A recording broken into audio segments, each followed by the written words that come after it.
Halo, apa kabar kalian semua? Yang sedang kita pakai buat rekam sekarang ini adalah Samsung Galaxy A55. Dan sekarang ini saya mau bercerita apa aja keluh kesah bareng Samsung Galaxy A55, apa aja yang bikin saya betah, dan apa yang saya keluhin selama pakai Samsung Galaxy A55 5G ini. Yuk langsung kita berpindah ke meja review. Oke, jadi ini alasan utama saya beli dan pakai Samsung Galaxy A55 meskipun udah telat dari acara peluncurannya. Dan jujur yang bikin saya suka dengan Galaxy A55 yang pertama tentu buat UI-nya.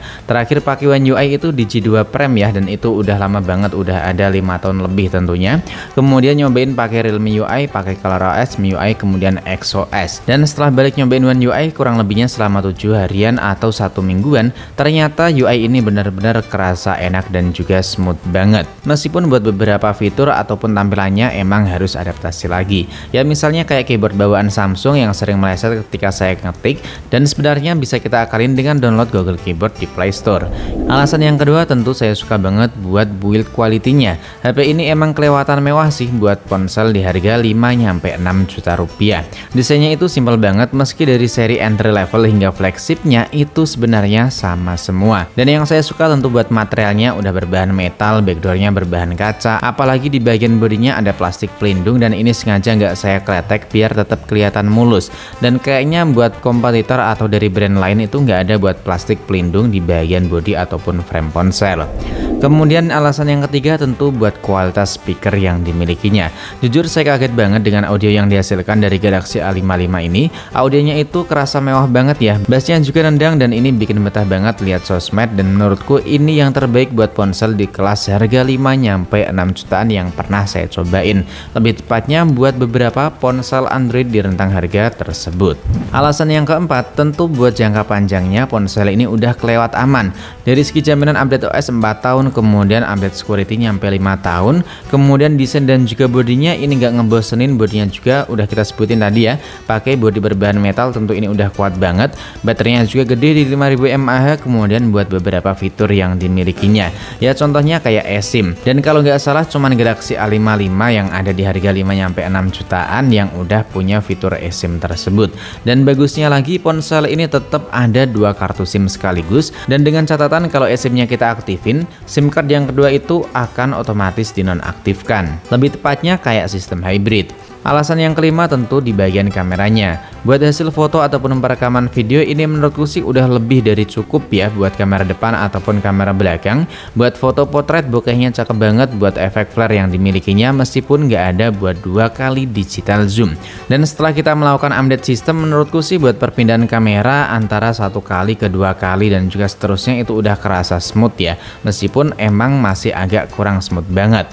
Seperti ini buat sampel dari perekaman Ultra HD 30fps. Ini kamera 1 kali dan kita pindah ke kamera ultra wide. Nah, buat ke kamera ultra wide emang masih patah dan kita balikin kali di kamera ultra wide lagi. Hasilnya seperti ini. Kamera ultra wide nya cakep banget ya. Buat awannya bisa kalian lihat hasilnya. Nah, kayak gini hasilnya ya. Dan kita berpindah ke kamera 2 kali zoom, ini emang masih kurang smooth, tapi ya udah kerasa bagus lah buat ponsel dari harga 5-6 juta rupiah. Kita backlight hasilnya juga masih kuat banget loh buat hasil kamera ataupun gambar yang dimiliki dari Galaxy A55. Mantap ya, ultra wide lagi ya, seperti ini. Dan ini nih yang saya suka, ultra steady 1080 30fps. Jadi kalau kita pakai buat lari hasilnya tentu masih stabil ya.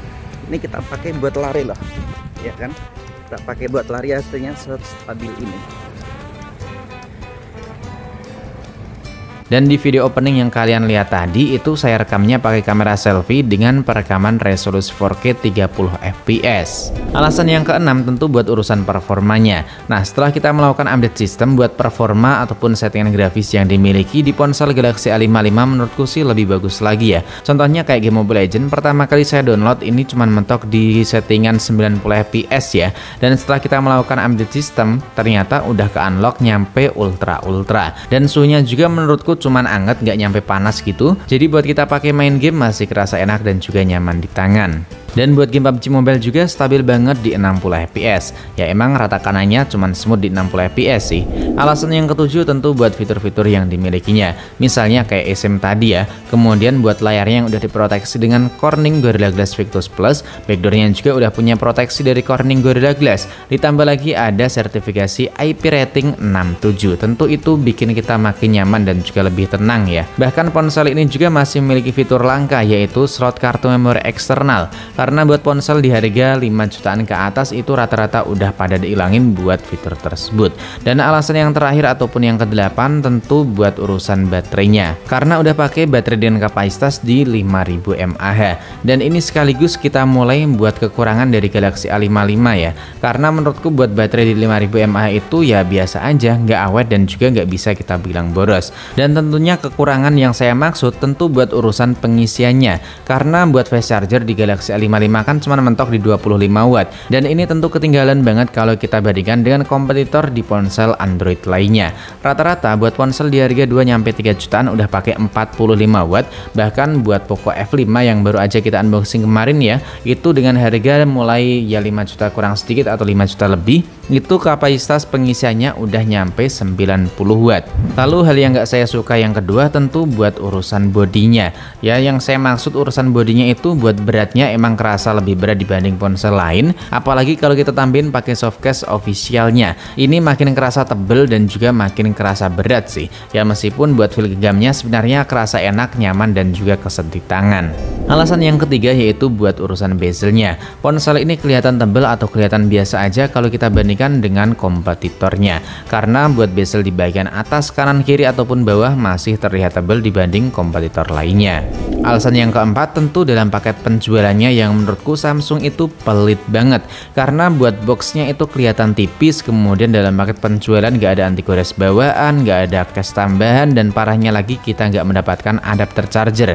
Jadi biar kita mendapatkan adapter charger itu kita harus nambah kisaran ya 200 ribuan kurang lebihnya ya. Dan saya sendiri milih nggak beli adapter chargernya karena ya selain di rumah udah ada buat adapter charger yang support fast charger di Samsung Galaxy A55, harganya juga mahal banget buat adapter charger dengan kecepatan di 25 watt.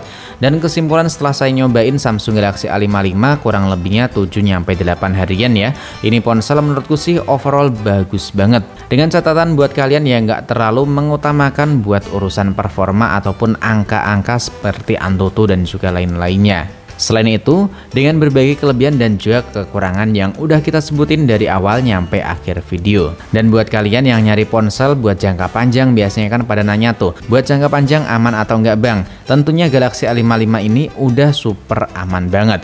Misalnya kayak software yang punya jaminan panjang banget, kemudian hardware yang tentunya udah sangat kokoh banget ya, dari backdoor, layar dan juga bodinya yang udah pakai frame metal. Dan itu sih menurut opini ataupun pengalaman saya pribadi selama nyobain atau menggunakan Galaxy A55 sebagai ponsel daily. Kalau kalian sendiri gimana buat pengalaman atau kesan nyobain dari Samsung Galaxy A55? Drop aja cerita kalian di kolom komentar. Sampai di sini dulu, sampai jumpa lagi di video selanjutnya.